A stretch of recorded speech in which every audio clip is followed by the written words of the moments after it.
وحده لا شريك له أشهد أن محمدا عبده ورسوله.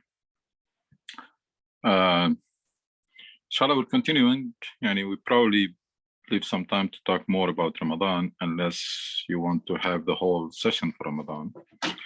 But I think we'll do some part of the Quran, and then we talked already about Ramadan last time, and inshallah we'll remind ourselves about how we can be really successful in this month.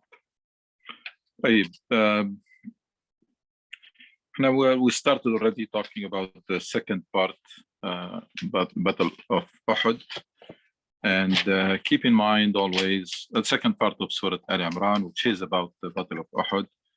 Keep in mind always that the purpose of the Quran is to basically work on that relationship, your relationship with Allah, and then to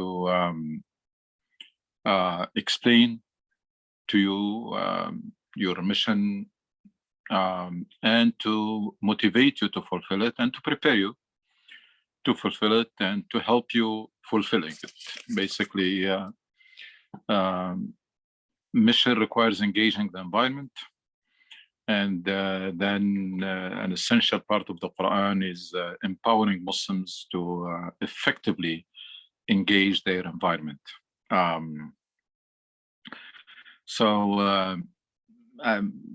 It's and things are very intertwined in Quran. The first part was empowering Muslim for the intellectual debate and challenge, and then in the second part it was about really what happened in the battlefield and what are the lessons learned. So it's always guiding, inspiring, empowering, and then after the incident, it's assessment, evaluations, lessons learned, etc. So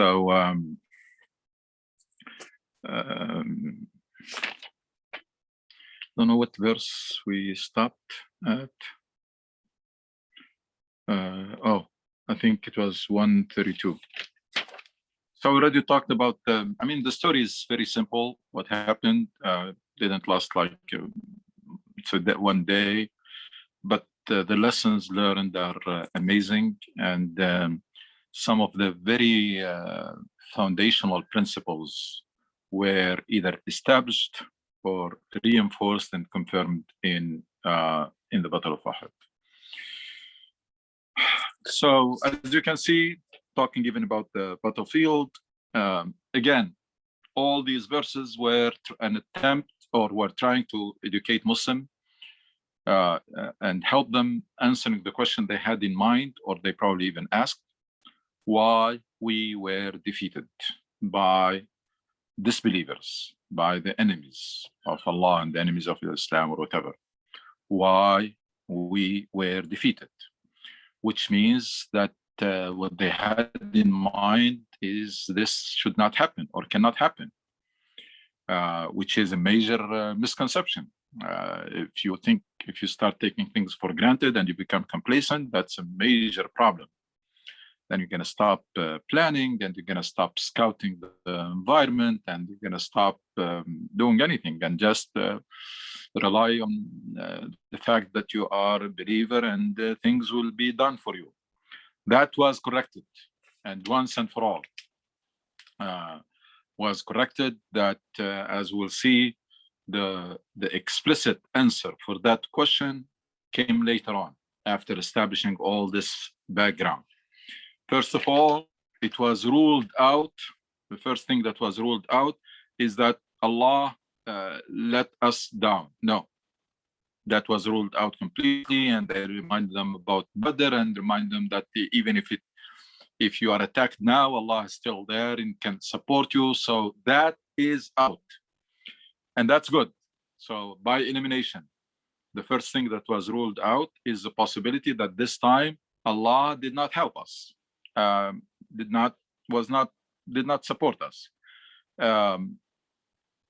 That was ruled out, and at the same time, it was like the wrong understanding was removed and was replaced by the right understanding, that this is conditional, that the help from Allah is conditional. In tansurullaha yansurkum.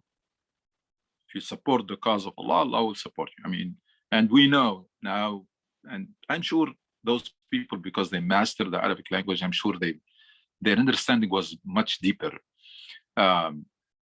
Or at least they did not need as many clarification as we do.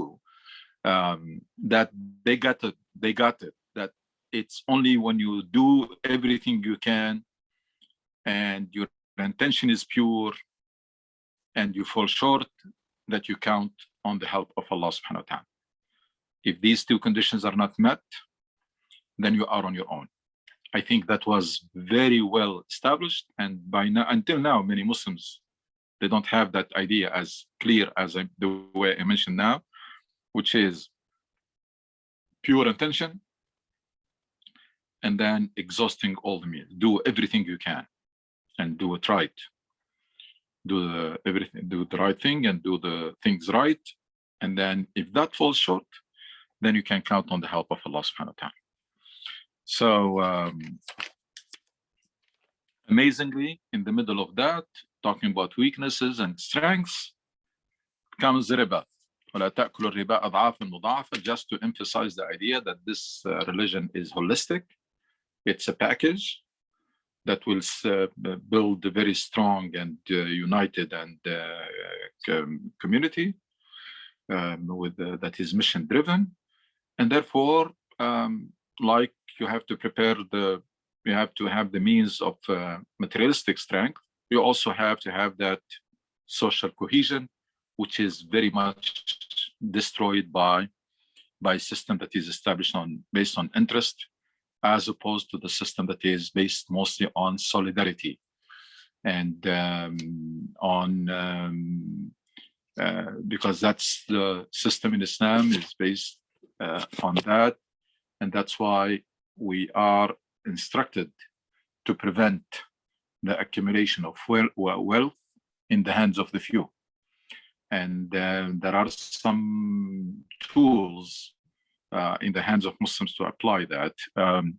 So it's not even a theoretical principle, it's something that was implemented and has the tools to implement it. So Wasario, so we're talking about still strength and weakness. Why? What makes a community weak? What makes a community strong? ولا تأكلوا الربا يا أيها الذين آمنوا لا تأكلوا الربا أضعافا مضاعفة. I mean, don't do that because that causes weakness. And then اتقوا تقوى. And then obey Allah and His Messenger. All of these are strengths.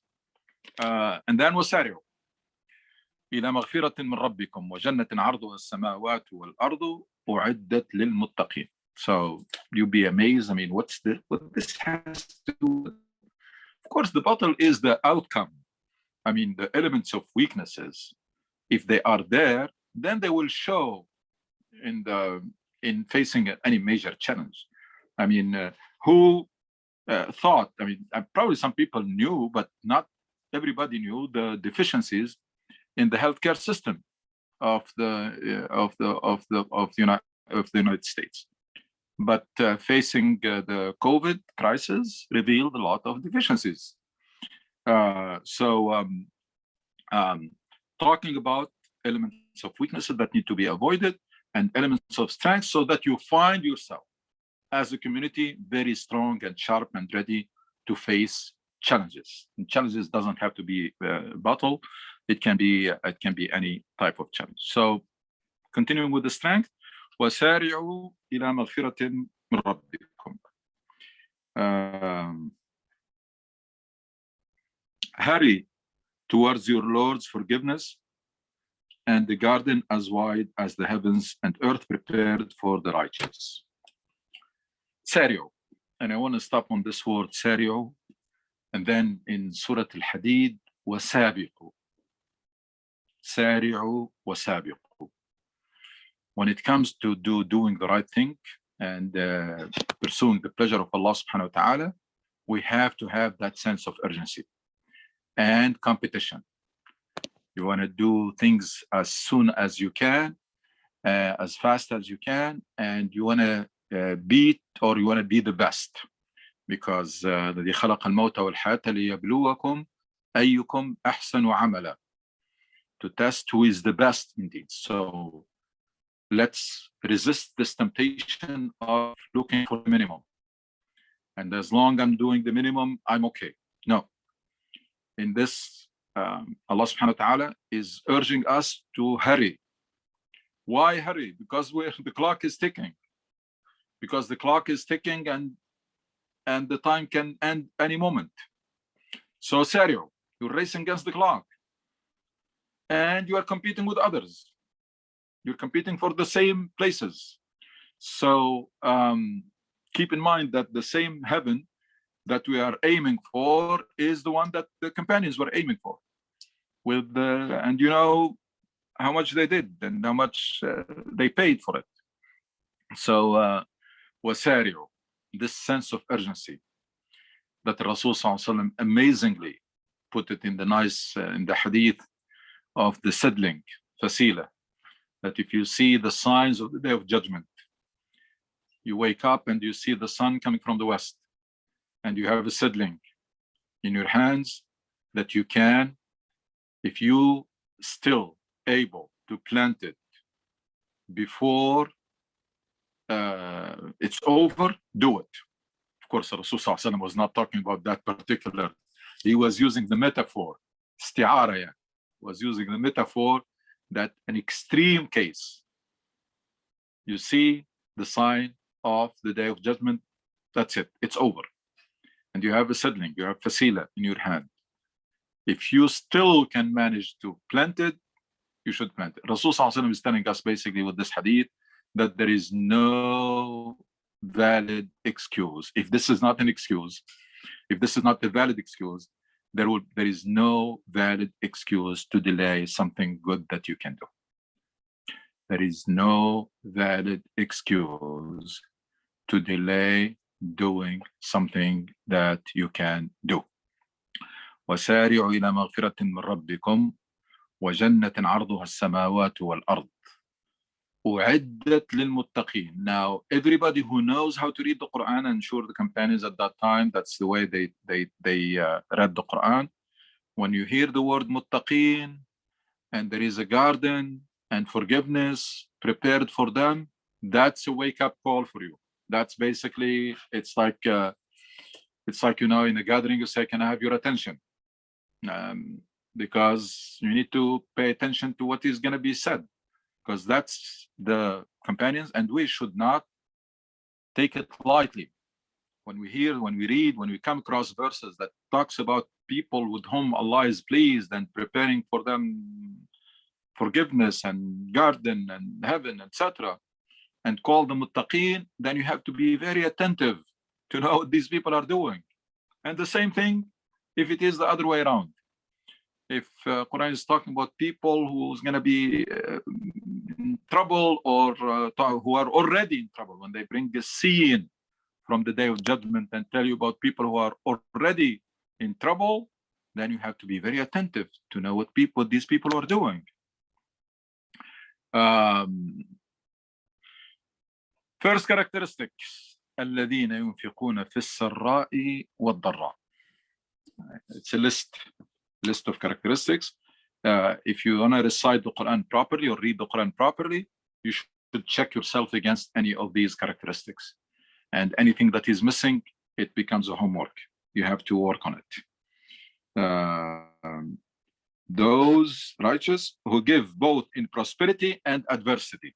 ينفقون في السراء والضراء. They are always generous, always there to help. Of course, ينفقون doesn't have to be money, but they are always, even when they are, busy, they are always ready to help, even if they're not very rich. ينفقون في السراء والضراء. It's an amazing characteristic of people who are always, so they are so steady, so consistent, always ready to help others. ينفقون في السراء والضراء. والكاظمين الغيظ. Of course, ينفقون في السراء والضراء, that will close one door that only people who are super rich will spend. That's not true. It's more of has to do with the heart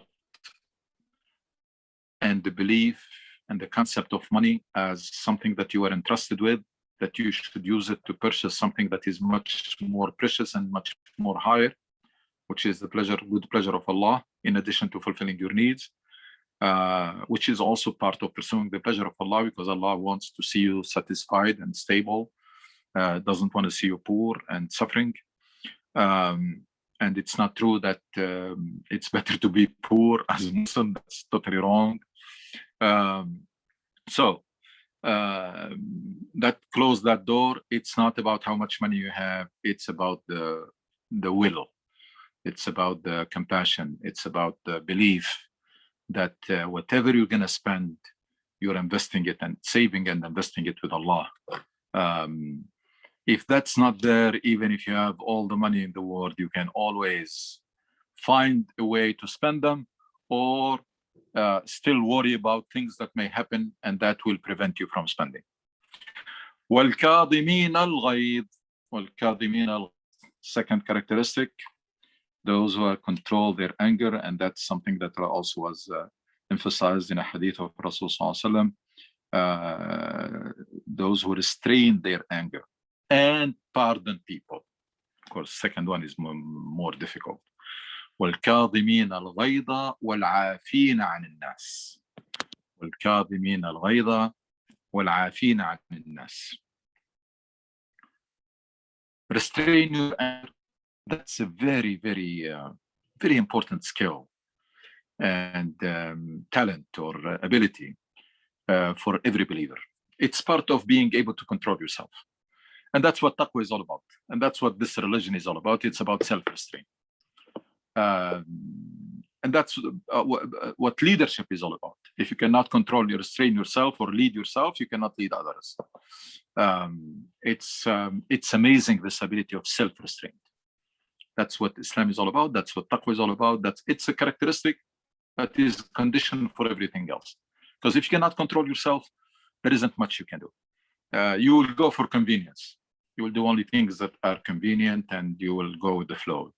You control yourself, you can do the right thing, even if it is not very popular or it's not very convenient, and you can restrain yourself from doing the wrong thing, even if it is very available or accessible and common. So Kadhimin al-Ghayth, of course, that's restrain yourself in general and restrain anger in particular. And we are about to start the month of Ramadan. There is no better training on self-restraint than Ramadan. There is no better training on self-restraint than Ramadan. If you want to summarize one key objective for Ramadan, is to reinforce the Muslim ability of self-restraint, to restrain yourself. And again, going to the extreme, you restrain yourself from eating and drinking, something that is halal, and it is a necessity. It's a necessity of life, and it is halal. There is nothing wrong with it. You can restrain yourself for a whole month, for so many hours every day, from eating and drinking, from something that is necessary, that is a necessity and halal, and you tell me that you cannot restrain yourself from something that is haram and is not necessary? No, and there is a big problem here. So Ramadan, it's a training on restraining ourselves from things that are absolute necessity and halal, so that you become more able of restraining yourself from things that are haram and they are not necessary. One of them is Kadhimin al-Ghayth also in Ramadan, because you are putting so much effort and sacrifice. It will give you the ability to restrain yourself in so many ways. One is your senses, eyes, tongues, etc. Why? Because you don't want to spoil your fasting. I mean, you're doing the toughest part, which is the fasting. And by the way, the fasting is not the goal of Ramadan. It's the means. It's like ruku' and sujood is not the goal. The body movements in Salah, they are not the goal. They are the tools, the means. The abstaining from food and eating and drinking in Ramadan is not the goal. It's the tool. So if it does not achieve its purpose, then there is no point. So you're making all that sacrifice and you want to allow something to spoil your fasting? No. So you'll be able, because of that investment, because of that sacrifice, you'll have the much stronger ability to restrain yourself from anything that is haram, anything that is harmful, anything that is, especially that anything that is haram, we know that it is harmful. So keep in mind always, if it is haram, then it is harmful.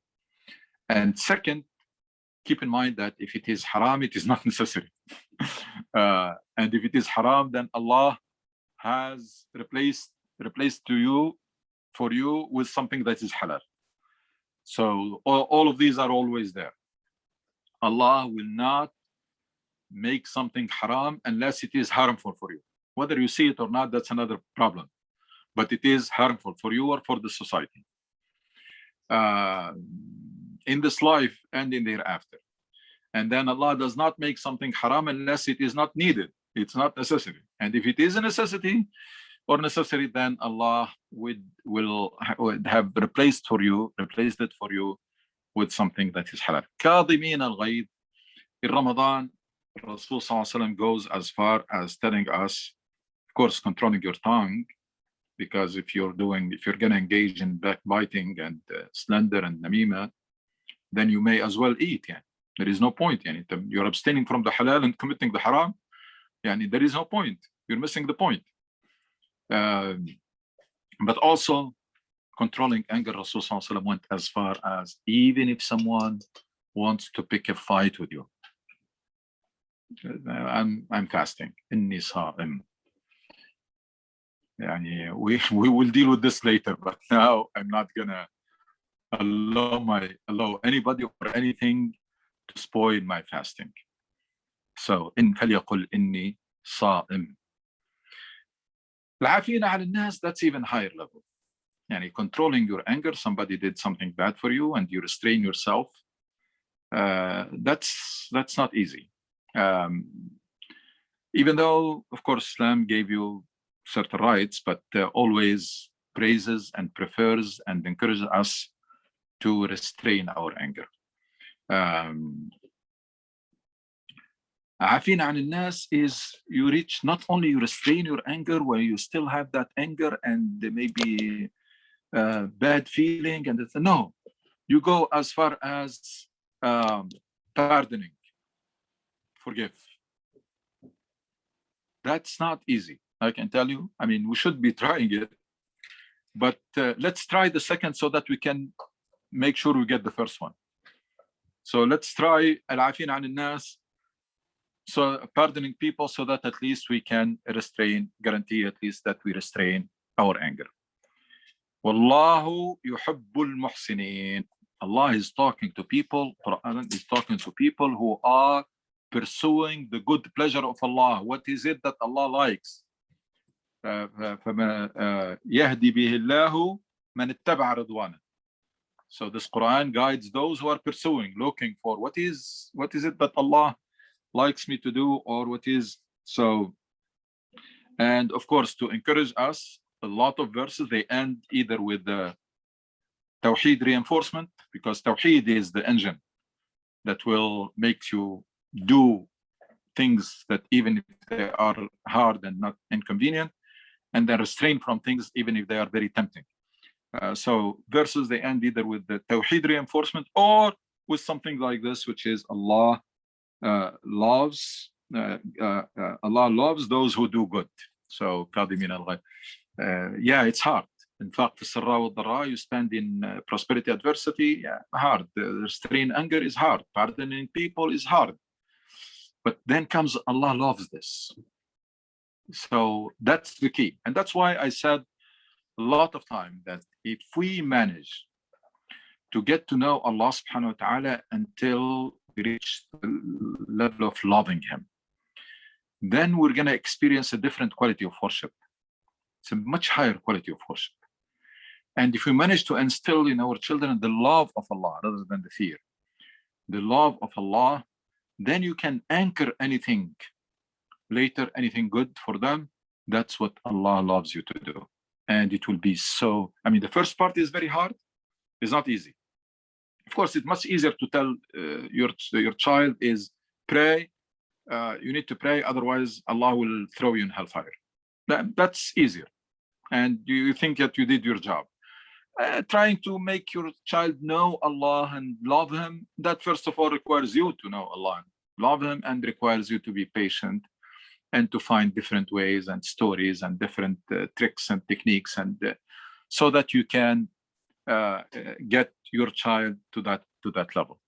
But again, here Allah is talking to people, or Quran is talking to people who are, when you tell them that Allah loves, they are there with no hesitation. Allah yuhibbul muhsinin.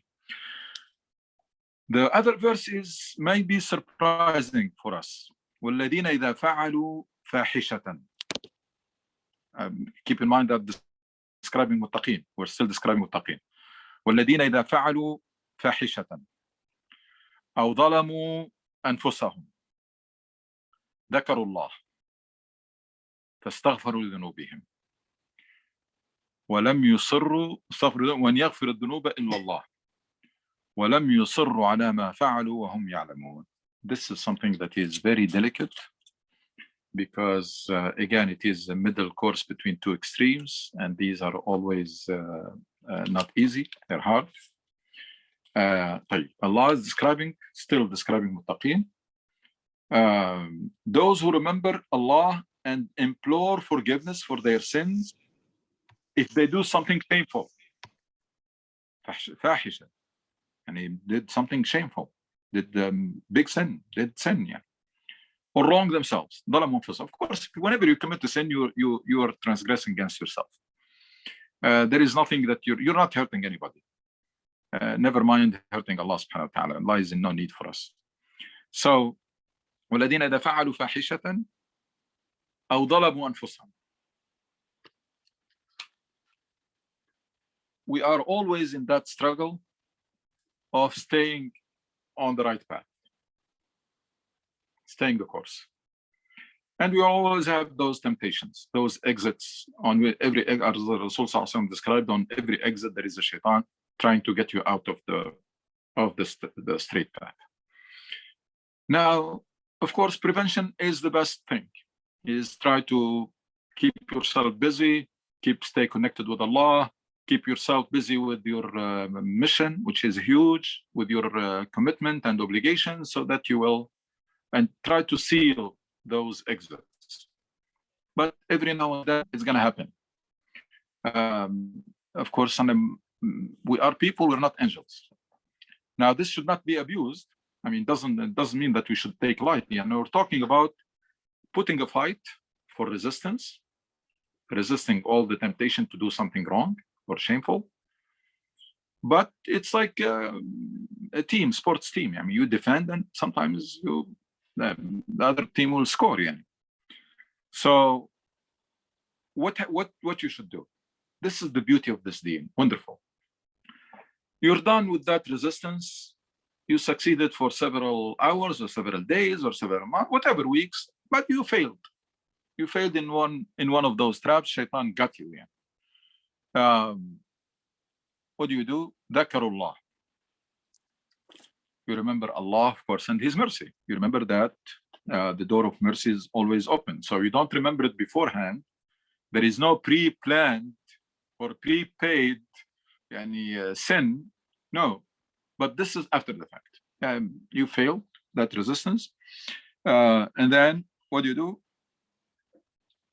You,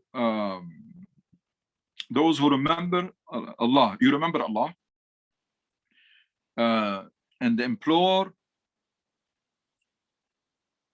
forgiveness for their sins if they do something wrong, something shameful or wrong themselves. Remember Allah, and you start going back to the straight path. You know that you are lost. You do tawbah and istighfar. So remember Allah, you immediately rush to implore forgiveness ask for forgiveness. And remember that only Allah forgives. I mean, you are completely dependent on Allah. We are always completely dependent on Allah, but in this case, you are dependent on Allah to accept your repentance and your supplication or for forgiveness. Who forgives sins but Allah? Who forgives sins but Allah? Of course, the answer is only Allah forgives sins. وَلَمْ يُصِرُّوا عَلَى مَا فَعَلُوا وَهُمْ يَعْلَمُونَ. وَلَمْ يُصِرُّوا عَلَى مَا فَعَلُوا وَهُمْ يَعْلَمُونَ. Yani they did not insist, and that's a key. There is a statement that says لا كبيرة مع استغفار ولا صغيرة مع إصرار. لا كبيرة مع استغفار ولا صغيرة مع إصرار. يعني there is no, it's not there is no, but big sins can be taken care of with forgiveness.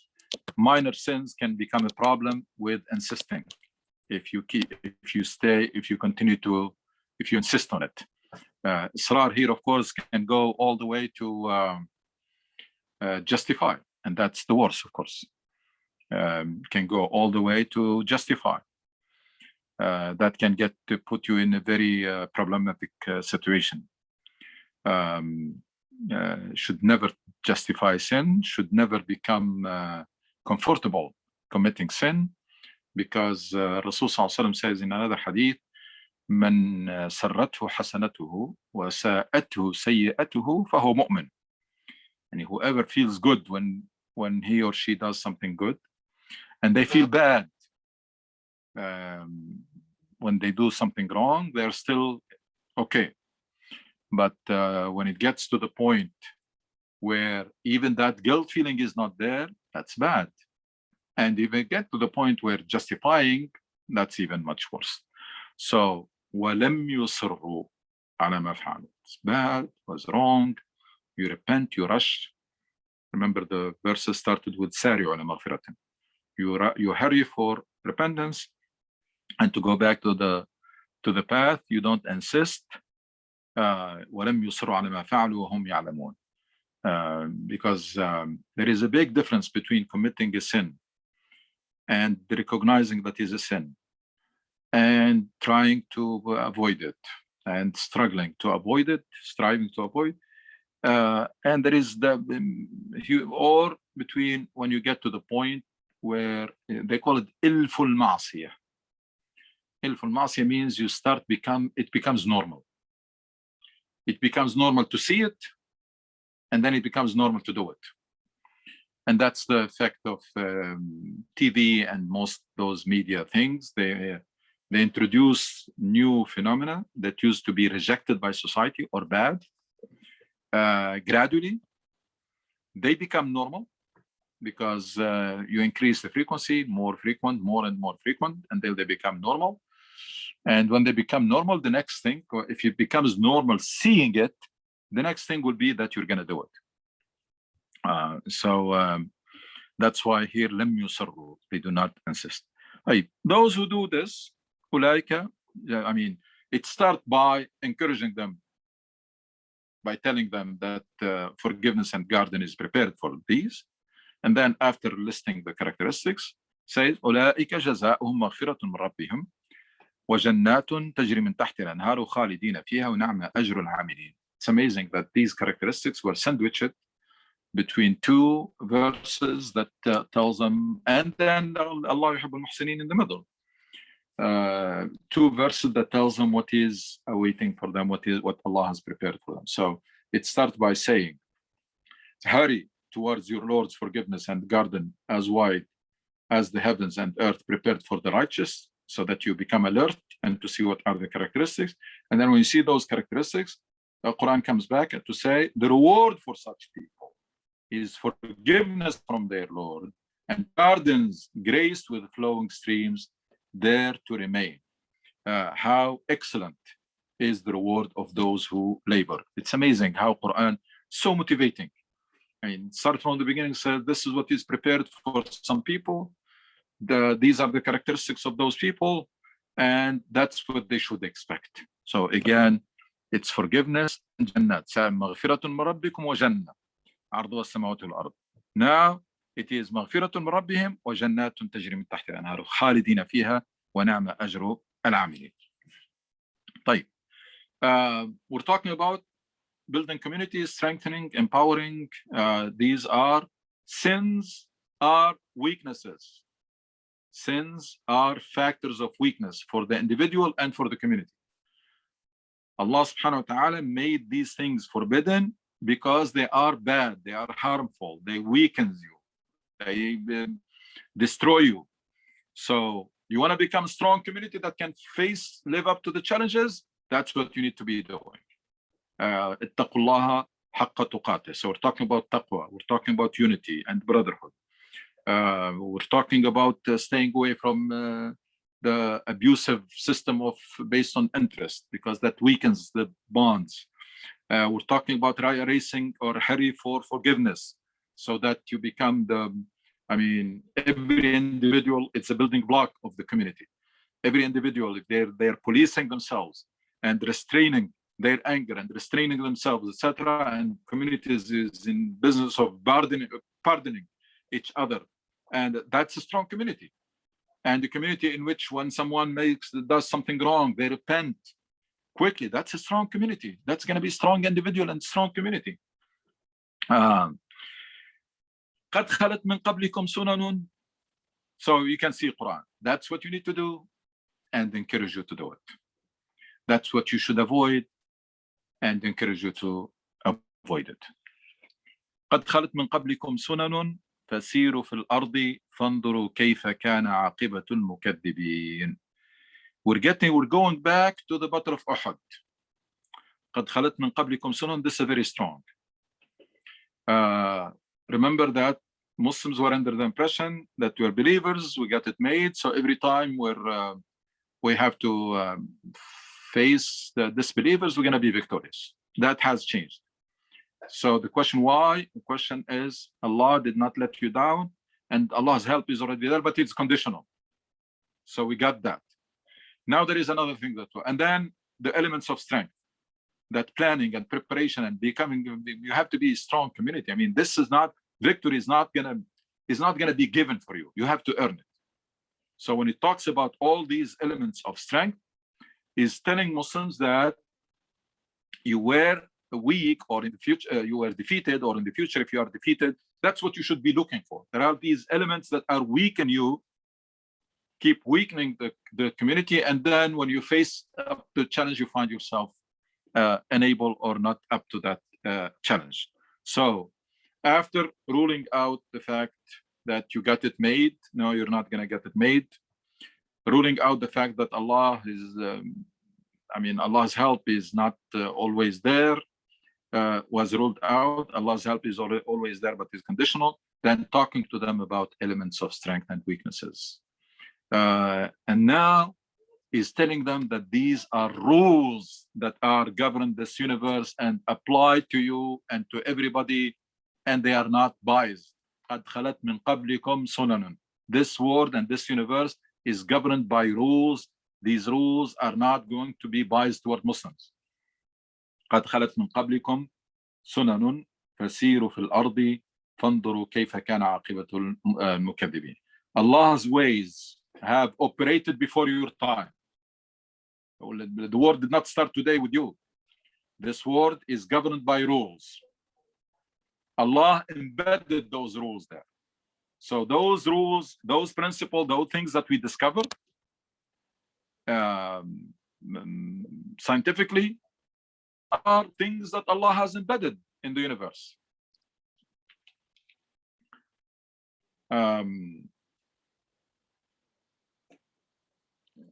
Allah's ways, that's what the Quran calls, have operated before your time. Travel through the land and see what was the end of those who disbelieved. You can read it literally, and you can even read between the lines. Just try to discover these rules. Travel through the land, it's not only the only way, it's one way to find out what happened to people before. It's telling you to read history and understand and discover, explore this world, so that you can travel in the land and see the Mukaddibin. Travel in the land, explore, and read history so that you understand how this world functions, so that you will not have the wrong expectation and continue to be surprised by what happened to you. قد خلت من قبلكم سنن فسيروا في الأرض فانظروا كيف كان عاقبة المكذبين. هذا بيان للناس. So explore. The world is governed by rules that are not biased. They apply to everybody, and you're not going to be the exception. You are subject to those rules, so you'd better explore them, discover them. And how do you discover those rules? I mean, we're talking about rules that govern the universe, the physical part of it, and the human part of it, because both of them are governed by rules. There are things that are rules that makes a nation advance and another nation backward, stay backward, remains backward. Yeah. So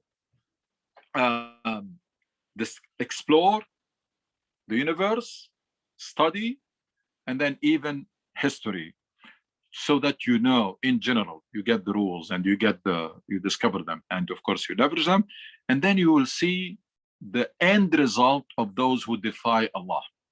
So don't think that Quraysh, by winning this battle, they're gonna have the upper hand forever. No, this time it happened because of certain reasons that you have to be aware of, so that next time will not happen. And those are the reasons that were mentioned. So, and then going all the way until they will get the explicit answer. هذا بيان للناس وهدى وموعظة للمتقين.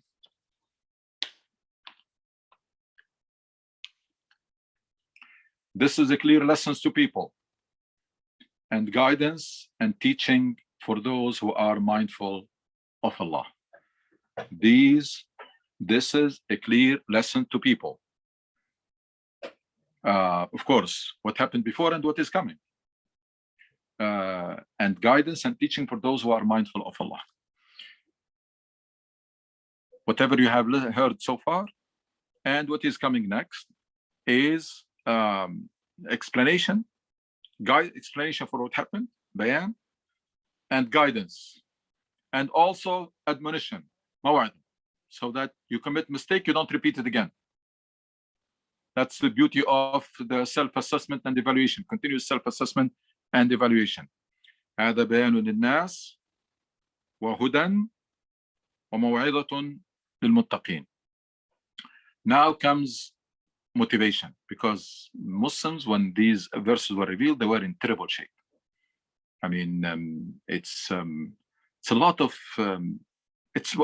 they were still under the shock.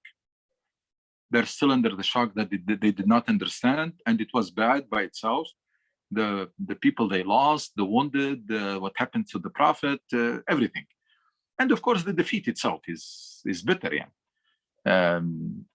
Especially in that society at that time, it's a tribal society, and every time, I mean, defeat was never been easy to swallow by any nation or community.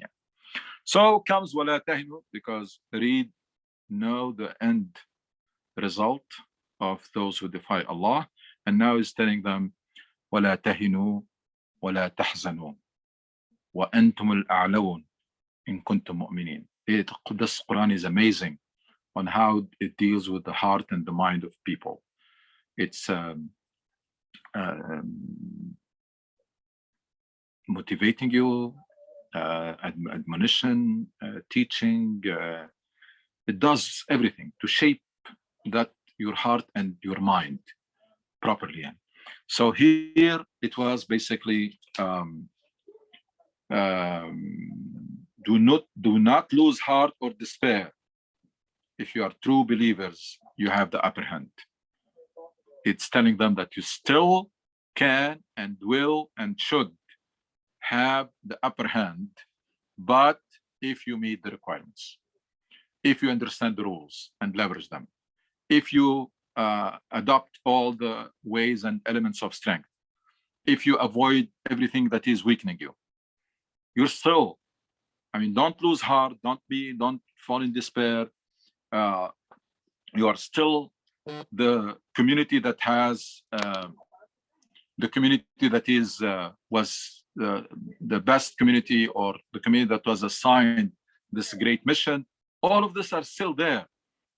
Just this time, you got it wrong by violating certain rules, and you got this, but this result is not permanent. So do not lose heart or despair.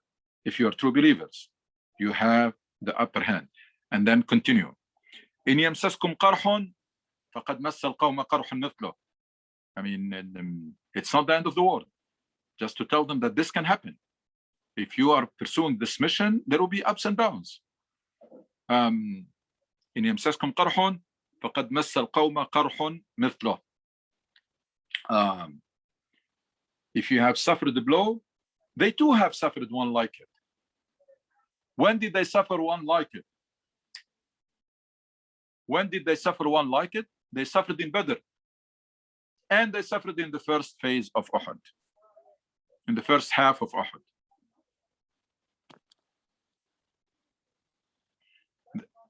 They suffered the blow in Badr.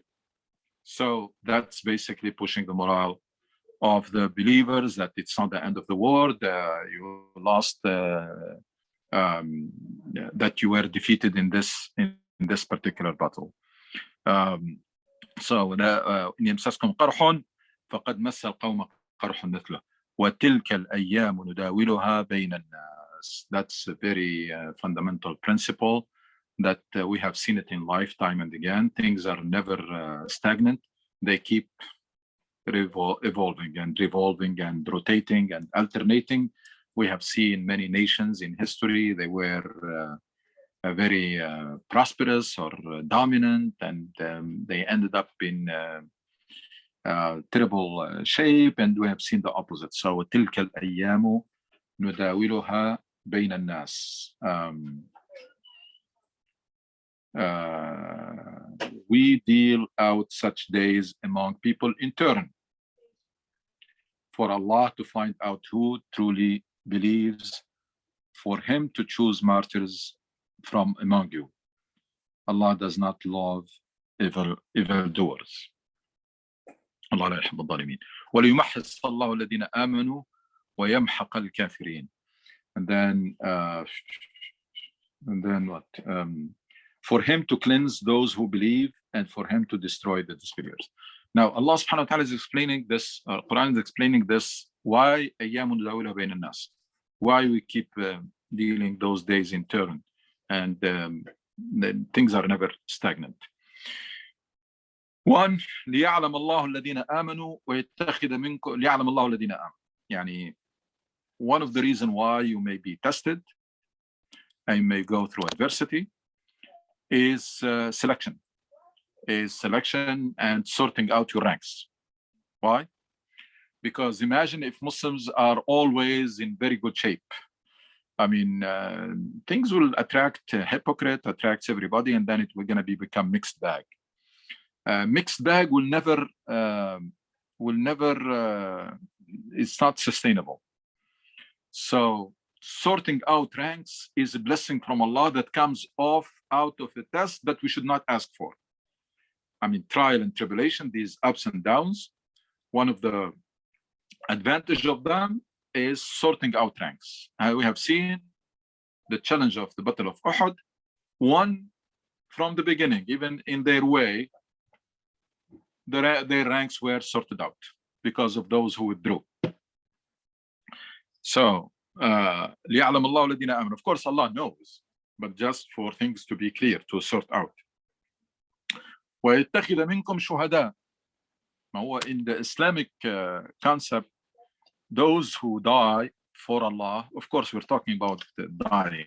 We're not talking about terrorism or violence or all these stupid things. We're talking about the right cause and the right with the right conditions, etc. And people are defending their land or defending their religion, defending like in this case. I mean, they were attacked. In the Islamic concept, those martyrs were selected.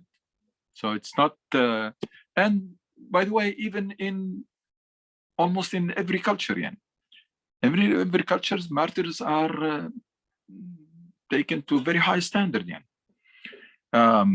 So in Islam says that yes, things can go down, but in this defeat, Allah selected, chose Hamza, and chose Mus'ab, and chose Sa'd ibn Mu'adh, and chose them to be martyrs. I'm not sure about Sa'd ibn Mu'adh, but I'm sure about Hamza and Mus'ab. وَيَتَّخِذَ مِنكُمْ شُهَدَاءَ وَاللَّهُ لَا يُحِبُّ الظَّالِمِينَ. At the end of the day, the scale is not only this life. The scale, you have to be this life and thereafter. So Allah, and still Quran is in the comforting mode now. This whole passage is passage of comforting. لا تهنوا ولا تحزنوا وإن يمسسكم قرح فقد مس القوم قرح مثله. At the end of the day, they are still the evildoers, and these are still, when it comes to in the sight of Allah, these are evildoers, and Allah does not like them, even if they were victorious. But these are some of the merits or the wisdom behind you going through these difficult times. وَلِيُمَحِّصَ اللَّهُ الَّذِينَ آمَنُوا وَيَمْحَقَ الْكَافِرِينَ. وَلِيُمَحِّصَ اللَّهُ الَّذِينَ آمَنُوا وَيَمْحَقَ الْكَافِرِينَ. يُمَحِّص is even so sorting out ranks, that's between people, and there is purification of individuals for him to cleanse those who believe. I mean, there are things that cannot be cleansed except through difficult tests.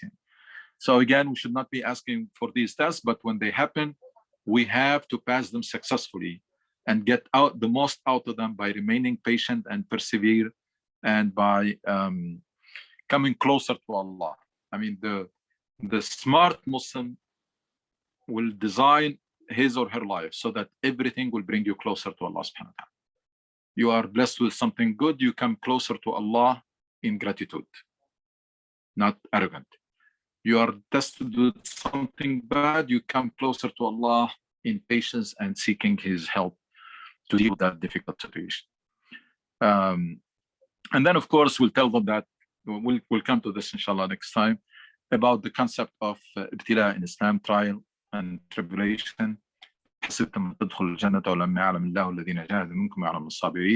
Everybody can, at the time of ease, everybody can claim everything.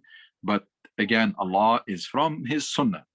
The rule of Allah, the wisdom, is that community of believers and individuals are to be tested for these things. Sorting the ranks, sorting out the ranks, and purifying and cleansing the individual, because we know that if we deal properly with difficult times, we emerge from them stronger, and we emerge from them much better people.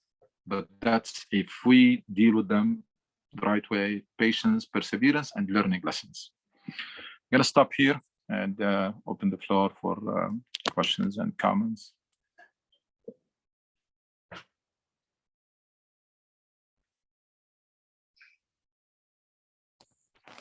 Assalamu alaikum. Wa alaikum salam wa rahmatullah. I have, I mean, it's kind of something related to what happened in Badr and Uhud, I mean. And I was asked by my son one day, what's the first thing was created in life? So I told him, do you want the answer from the Quran, or from science, or from intellect? So he said, no, because I mean, what he, I mean, that's not a joke, but what he's thinking of, maybe what he learned from some classes in the masjid about the kursi or the throne or something like that, which is not bad, but we have to understand it in our models or our way of thinking. Because what happened with Muslim today, similar to what happened in Uhud. In Uhud, they denied the commands from Rasulullah, and now we make Islam only, I mean, from classes or from limited way of thinking. We are not using science, or lots of Muslims are denying science these days. And some of them consider intellect is something strange, or you should not go there. only we read some books that was written 500 years ago or maybe 100 years ago, but we can't think ourselves, and that's a big problem to me, because if you can't think, then you cannot solve the problem. And I mean, this is not a small thing. I mean, maybe I can't explain it better, but denying reality or treating reality with just something written long time ago, or using tools that doesn't I mean, it's different, or tools that doesn't work these days. I mean, if we can't tell there's a problem, that's by itself, it's a problem. And I think I will take my answer. That's true. I mean, that's true. I mean, unfortunately, some lessons that were happened in the Sira, and they were supposed to be, and they were learned actually at that time. A lot of them we don't. We're still are not learning them now, yeah.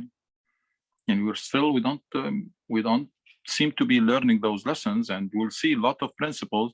Until now, we don't have that idea that there are rules that govern this universe, and you have to discover them as Muslim and leverage them, because otherwise they are not biased towards you, and you are not gonna. There are no gifts, yani. You just have to earn it. And if you are counting on Allah subhanahu wa ta'ala and His help, you know that's conditional. And unless you meet those conditions, you are on your own. And that happens to the prophetic community. Do you expect better treatment, yani? If the prophetic community, when they failed some of the requirements, they were on their own. And when they were on their own, it's the military strategies that made the difference or decided the outcome. Khalid bin Walid had better strategy, so they was victorious. If until now we're not learning that, yeah. Until now, somewhere in the back of our minds, we think that somehow, somewhere, sometime, somebody will come and save us, or will do things for us, or things will be made for us, yeah. Or we accept the reality and we try to justify it, and we are always swinging like a pendulum between justifying, accepting reality and living with it, even though it is deteriorating, and trying to justify it, and between wishful thinking and daydreaming again. We're yet to get that major lessons from the Battle of Uhud. Major lesson is that these are sunan, there are rules, and it is because of yourself. You have nobody to blame, and look inside to find the elements of weaknesses that you have to take care of them.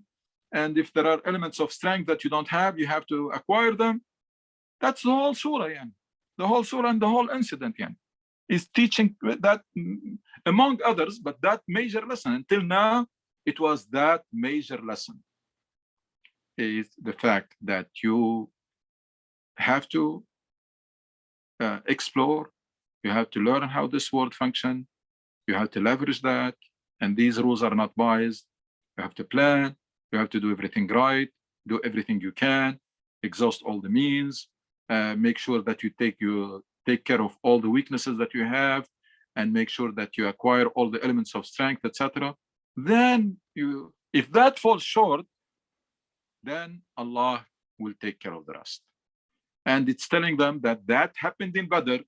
That's why that was the outcome. It happened in the first part of Battle Uhud. It didn't happen in the second part, then that's it. So it's an amazing lesson, yani, which until now, vast majority, 1.5 Muslims are yet to this lesson, and they are yet to understand, or sometimes they still have the wrong expectations that things may somehow they will work out for them, just because they are Muslims. And if they don't work out for them, they are ready with justification, and they are ready to accept that reality. And both have to be resolved. You should not accept something bad or wrong, especially if it is man-made, and it's not a natural disaster. It's because of corruption, because of oppression. Do not accept that. And then on the other hand, now it's they're asking questions. Yeah. So you can listen to it. You know, one brother asked a question. Yeah. They were talking mostly about the they were talking about the what happened. I see. All right. Dr. Anushi, Assalamu alaikum. Yes. Alaikum salam. I like how you earlier explained, about Salah basically is, just a tool. The movements that we make are just a tool, and Ramadan is just a tool. So if you can explain that to some of the brothers and sisters that joined late, if you can reiterate that about, the movements in Salah, basically just, tools, and, fasting is a tool, and restraining, and especially with verse 134, وَالْقَاضِمِينَ الْغَيْظِ وَالْعَافِينَ عَنِ النَّاسِ. If you could explain that in a few minutes for those that joined us a little bit late. The whole idea of ibadat, the acts of worship. First of all, they have to be connected because they are piece in a puzzle. There is a package, there is Islamic construct or paradigm. At the center of it is this tawheed and mission and maqasid or overarching goals of Islam. And then we have everything else falls in place. Tazkiyah is the tool to prepare you for this mission. And the tazkiyah, which is the self-development and self-empowerment, etc., a major part of it is spiritual tazkiyah. And the spiritual tazkiyah, we find those rituals. So it's a package. That's why when the foundations were abandoned, the whole thing crumbled. So we don't know why we're praying. We just are praying so that we don't want to be thrown in hellfire. But that's not what prayer was meant. So all the ibadat, there is a verse in Surah Al-Baqarah that links between ibadah and taqwa. In general, يا أيها الناس اعبدوا ربكم الذي خلقكم والذين من قبلكم لعلكم تتقون.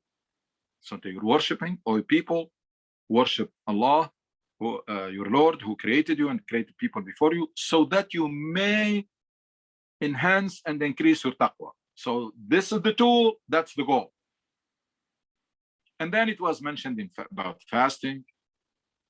كتب عليكم الصيام كما كتب على الذين من قبلكم لعلكم تتقون. It was mentioned about salah, إن الصلاة تنهى عن الفحشاء والمنكر.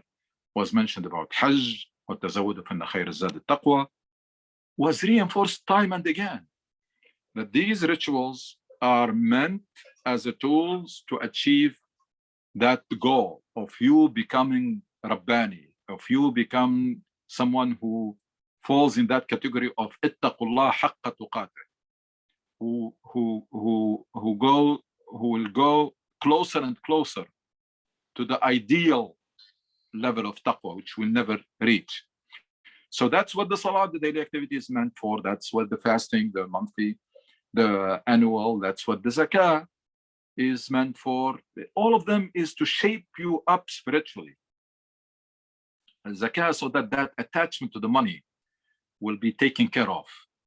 And then the salah, that connection with Allah, to be maintained daily, 5 times a day. I mean, before you have time to forget about Allah or to get disconnected, the next salah is coming. And then comes fasting.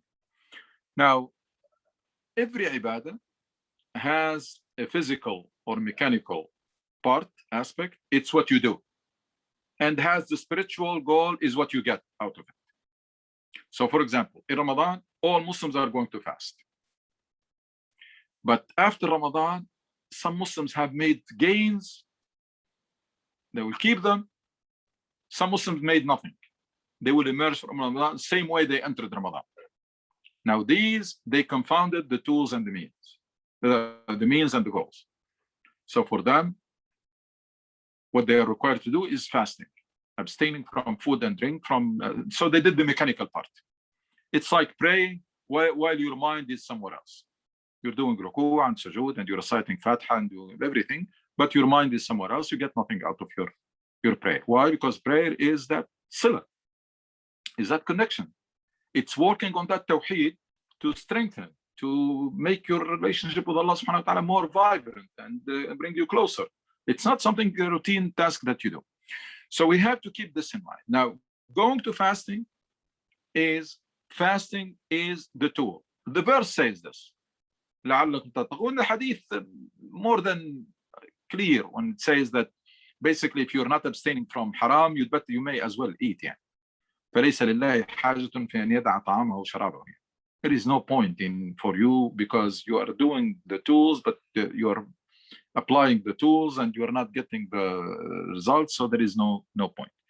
The main thing about fasting is that strengthening the key tool in our taqwa and our iman is the self-restraint.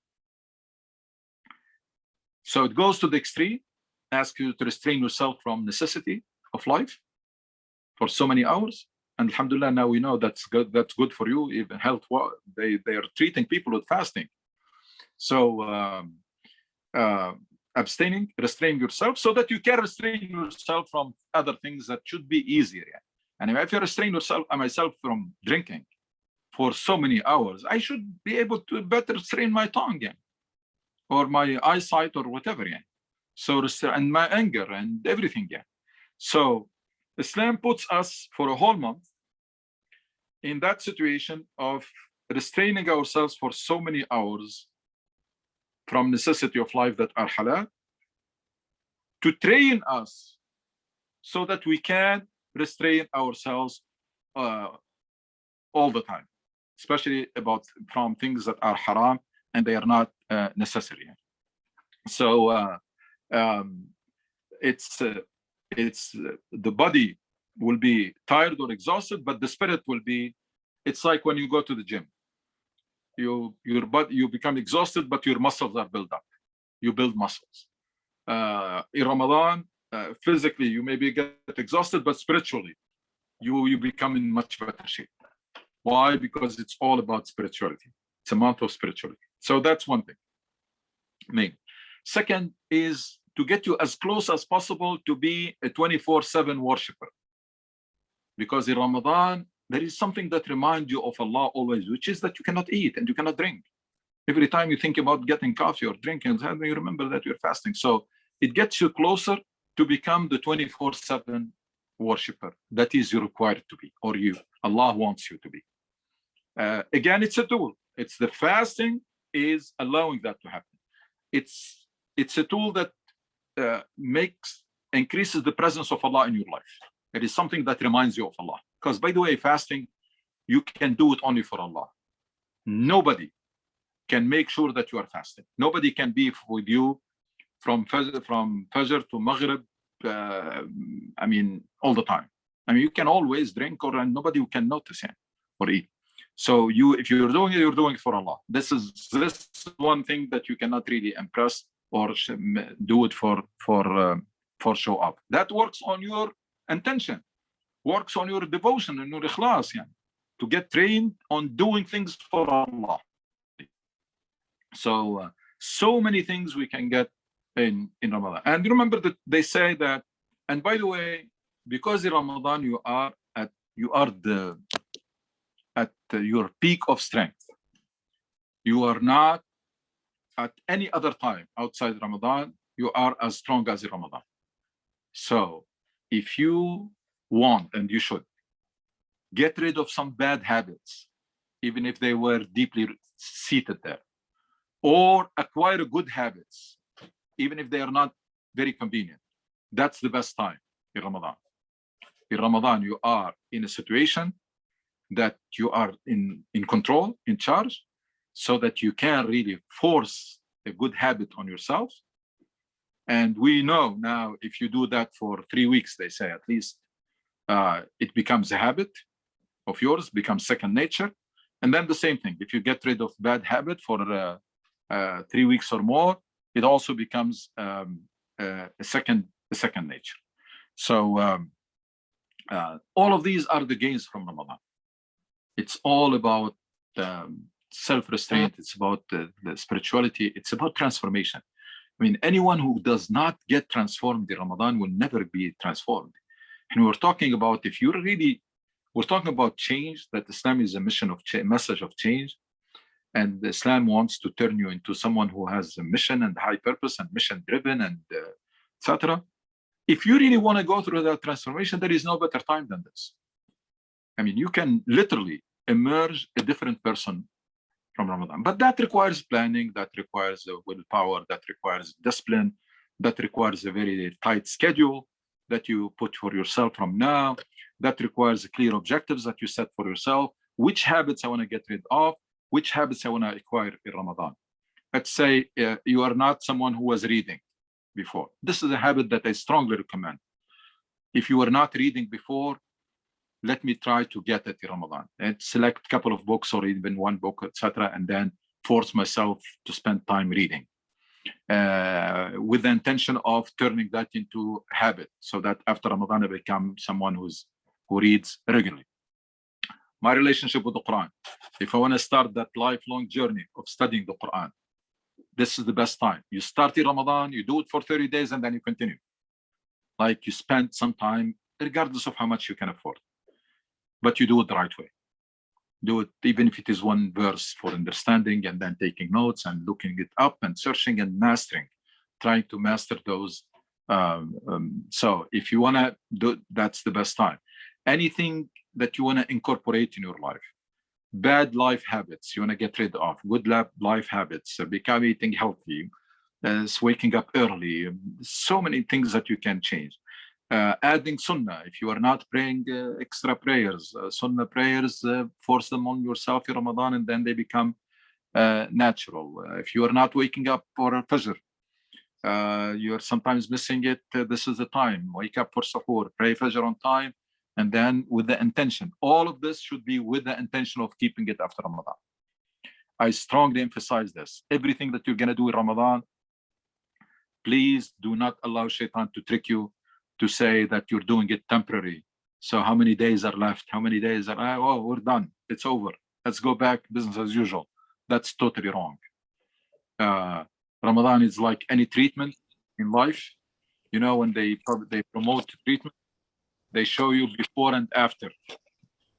You want to see how successful was your Ramadan? Check yourself out before and after. What are the residual gains that you made Ramadan? They stayed with you after. So, and again, this is spiritual month. Anytime at hand, because rewards are multiplied. This is not Black Friday, that's Ramadan, or Ramadan Black Friday, because rewards are at a great discount.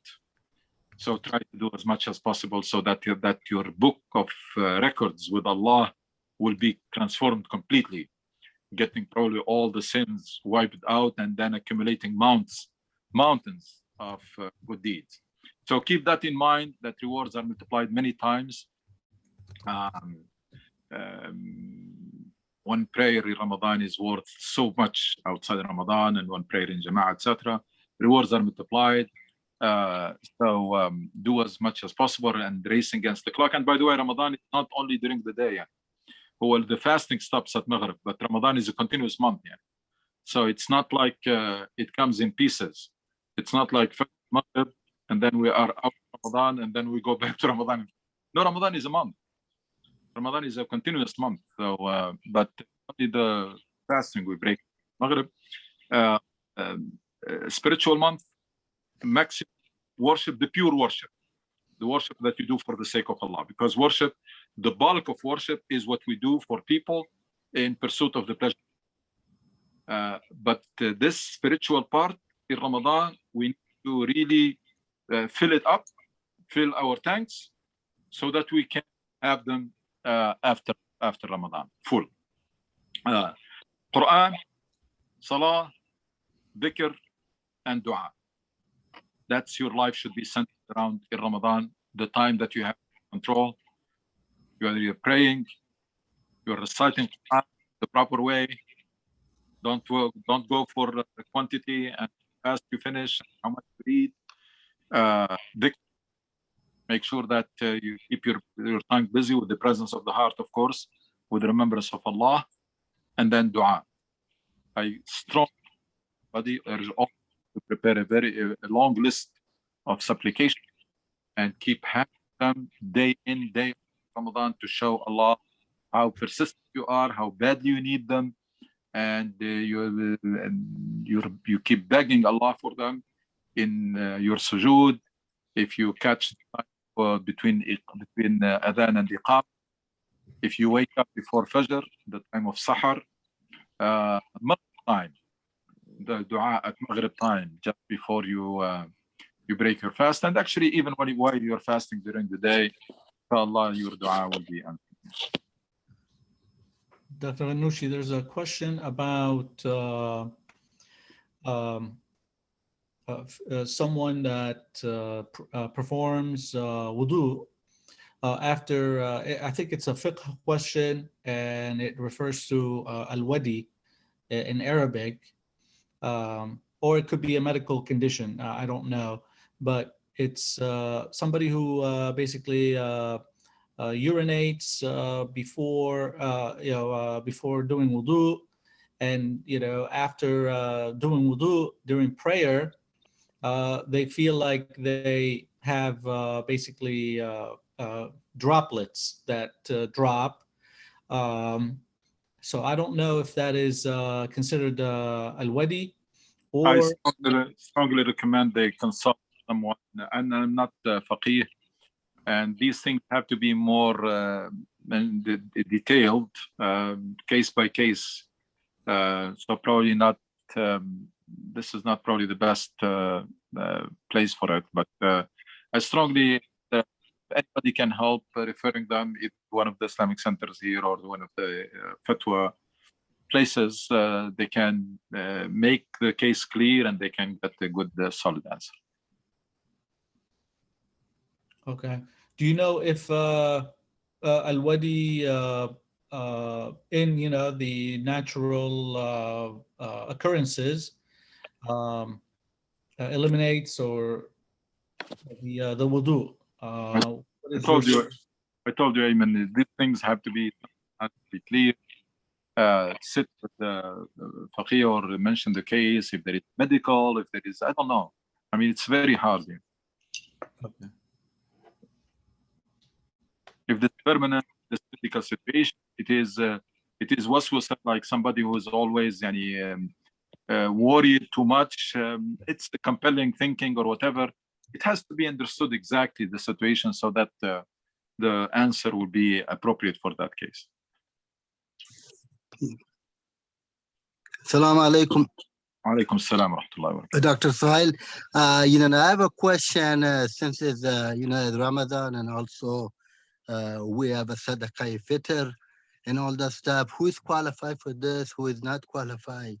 Also I heard that Ahlul Bayt, the related, to the Prophet, to this days, the Sadaqah is not to them. You can give this, to them. You have to give it, to the poorest, the poor.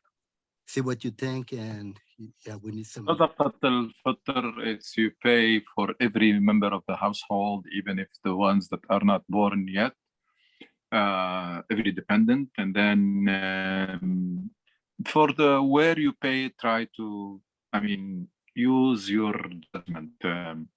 Your relatives, your poor relatives may have the priority.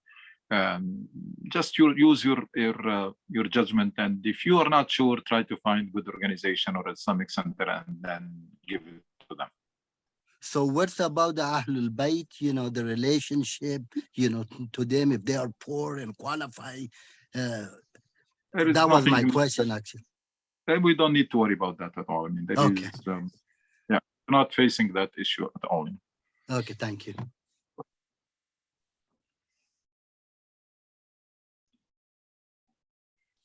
Assalamu alaikum, everyone. I encourage everyone to try to ask question if you have any question related to the lecture or any other question in life. We want this to be interactive class, if we can.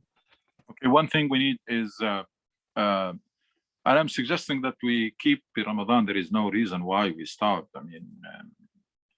But it's up to you if it is okay with everybody. Inshallah, we'll keep doing this in Ramadan on the same time, same day, same time. I agree. I think it's kind of worship. It's kind of yeah, dhikr. So I am with continuing the class. Inshallah, so we'll continue Ramadan, same time. Inshallah. I just sent the link to Adam's center. They will Good. be doing Taraweeh prayer virtually. So if you want to join, if you do not want to go because of COVID to the masjid, or they do not have space, you can always go to Adam's Center Live TV and follow Taraweeh prayer from your house. Okay. All right, brothers, Jazakumullah khair, brothers and sisters. Jazakumullah khair, inshallah. Blessed Ramadan, successful Ramadan. Try to make it the best Ramadan, make it better than, and try to remember that you are in community, which means that you want it to be the best in the sight of Allah. So the best, I mean, better than others, and better, and try to beat your own record by trying to make this the best Ramadan. Only Allah knows if you're going to have another chance or not. Make sure that you approach on this time with a solid plan, with a solid schedule. You're going to stick to it day to day. Ramadan is not only the first 2 days where people they get excited, then it's a marathon, it's the 30 days, and therefore you approach like that with the plan of for 30 days and with a tight schedule, because really time is very precious in Ramadan, because we no longer have the flexibility when to eat. It's exact time. Everything is, it's another blessing from Ramadan is time management, strict time management and discipline. Something that we are not usually good at. We're very loose at but in Ramadan, we can learn that and prepare your schedule so that you know how to gonna spend what is gonna happen Monday, Tuesday, Wednesday, etc. And therefore take full advantage of this month. Jazakumullah khairan, inshallah, and we'll see you inshallah next Sunday, inshallah. Jazakallah khair. Thank Ramadan you. Mubarak. Ramadan Mubarak for everybody. Ramadan Mubarak to everybody, inshallah. Ramadan Mubarak.